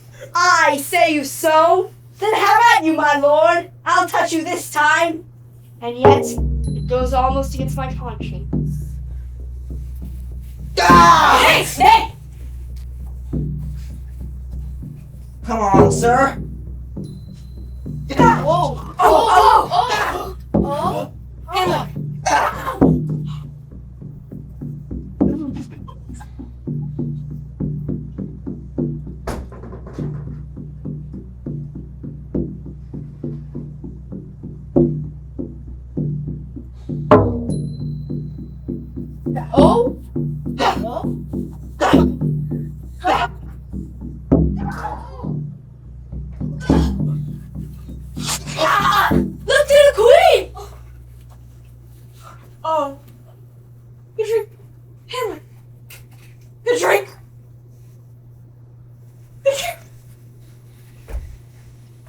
Treason!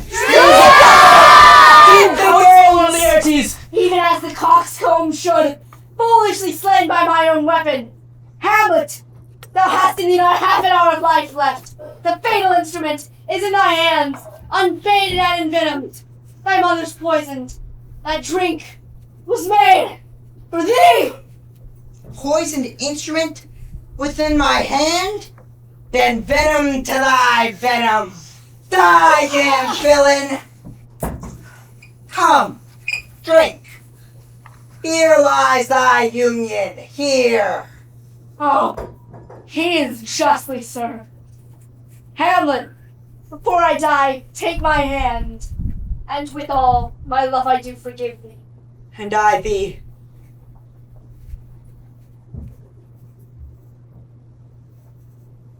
Oh, I am dead, Horatio. Fare thee well. No, I'm more an antique Roman than a Dane. Here's some poison left. Upon my love, I charge thee. Let it go. Oh, fie, Horatio. And if thou shouldst die, what scandal wouldst thou leave behind? What tongue should tell the story of our deaths, if not from thee? Oh, my heart sinks, Horatio. Mine eyes have lost their sight. My tongue is use. Farewell, Horatio. Heaven receive my soul.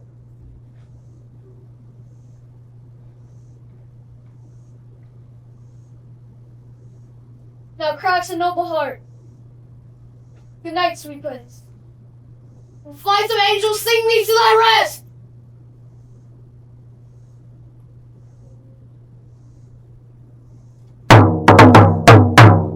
Why does it not come hither?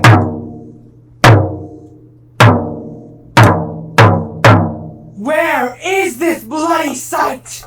Font of woe, or wonder you behold. Then look upon this tragic spectacle. Oh, imperious death! How many princes has thou at one draft bloodily shot to death? Our embassy that we have brought from England, where be these princes that should hear us speak? Oh, most unlooked for time, unhappy country. Content yourselves. I'll show to all the ground the first beginning of this tragedy. Let their scaffold be reared up in the marketplace, and let the state of the world be there, where you shall hear such a sad story told, that never mortal man can more unfold. I have some rights of memory to this kingdom, which now to claim my leisure doth invite me. Let 4 of our chiefest captains bear Hamlet like a soldier to his grave, for he was likely, had he lived, to have proved most royal. Take up the body. Such a sight as this becomes the fields, but here doth much amiss.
you so much.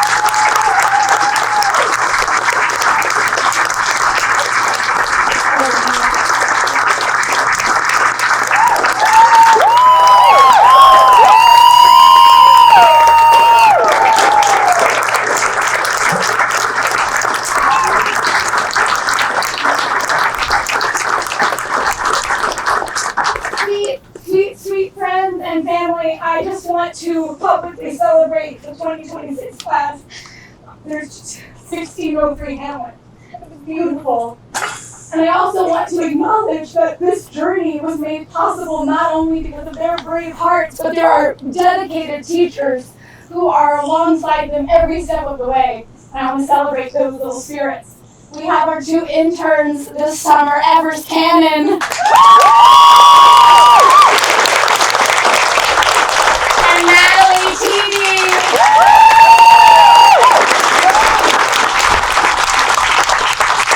And our 2 outstanding counselors, Carrie Riegler.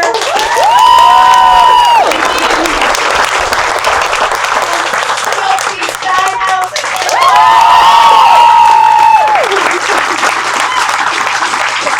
And then our head counselor, Tori Borgstead.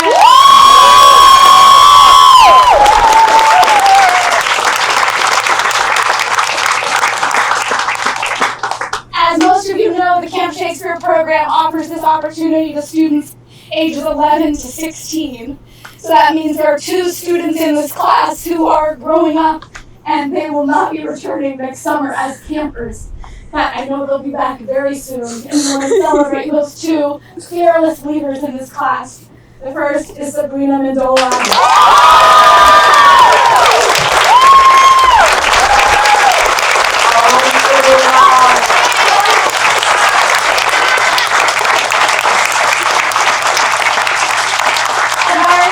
Our second graduate is Margot Gothard.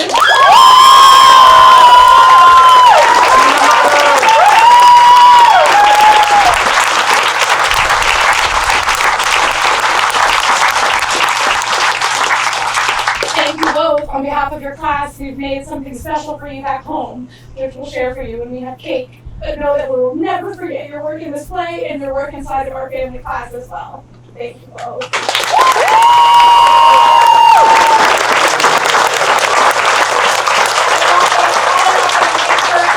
Go on under the trees. Are you ready? Take your curtain. You want to take it with us? No, y'all.